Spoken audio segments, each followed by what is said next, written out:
Olá, pessoal. Eu vou comentar um pouquinho a respeito da prova de redação da Unicamp, que teve como tema geral o assunto gerações. Como tradicionalmente o faz, a banca ofereceu aos candidatos uma coletânea que deveria ser usada como base para a elaboração dos textos. Neste ano eram 6 fragmentos de texto, o primeiro uma tirinha que evidenciava o estranhamento entre trabalhadores que dominam uma técnica mais moderna em relação àqueles que dominam uma técnica mais antiga, mais ultrapassada e vice-versa. E o texto 2 era um fragmento de texto, na verdade, que trazia a definição de geração e apontava que o conflito entre gerações ele é responsável por mudanças sociais. O texto 3, ele já apontava o conflito de gerações no âmbito das organizações, no universo corporativo. O texto 4 mostrava a diferença dos jovens em relação aos mais velhos de se manterem, de se sustentarem, né? Evidenciava o fato de que hoje muitos idosos sustentam os seus filhos, os seus netos, etc. E o texto 5 apontava para uma direção contrária, evidenciando que, na verdade, a convivência entre gerações diferentes pode ser enriquecedora e não necessariamente gerar um conflito.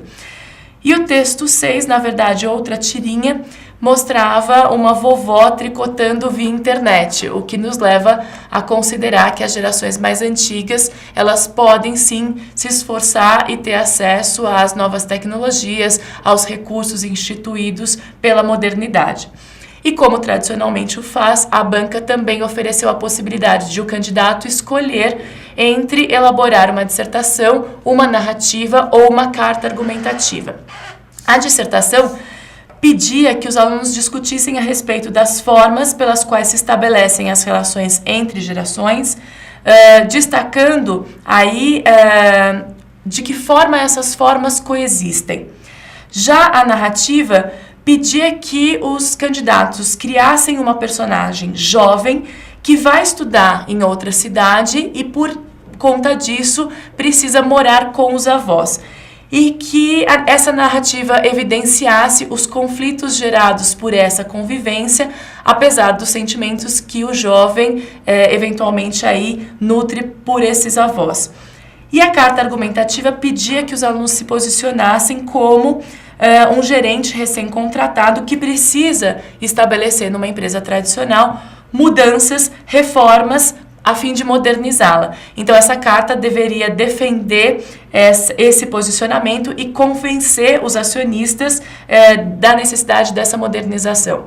Seria interessante que os candidatos mostrassem, tanto na dissertação, quanto na narrativa, quanto na carta argumentativa, mostrassem não só esse conflito tão comum e tão clichê entre as gerações, mas mostrasse também, evidenciasse na argumentação ou na narrativa, enfim, como que as pessoas tentam driblar essas dificuldades e tentam aproximar as gerações, o esforço de cada um, tanto dos mais antigos quanto dos mais jovens, nesse sentido.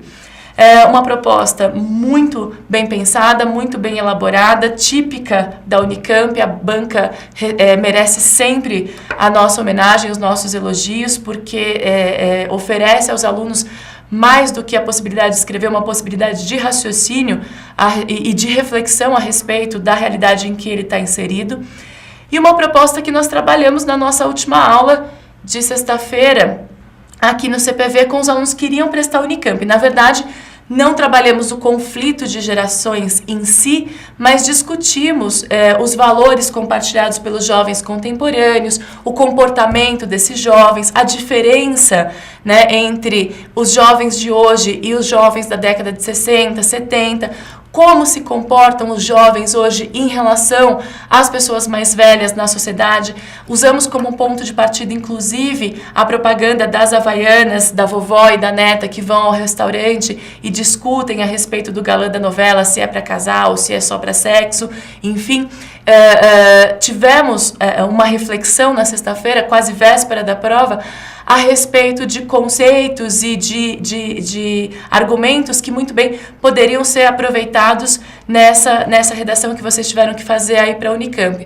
Estou muito satisfeita, espero que vocês realmente tenham se lembrado da aula e tenham aproveitado da nossa discussão. Estou torcendo por vocês, grande beijo e até a revisão para a segunda fase.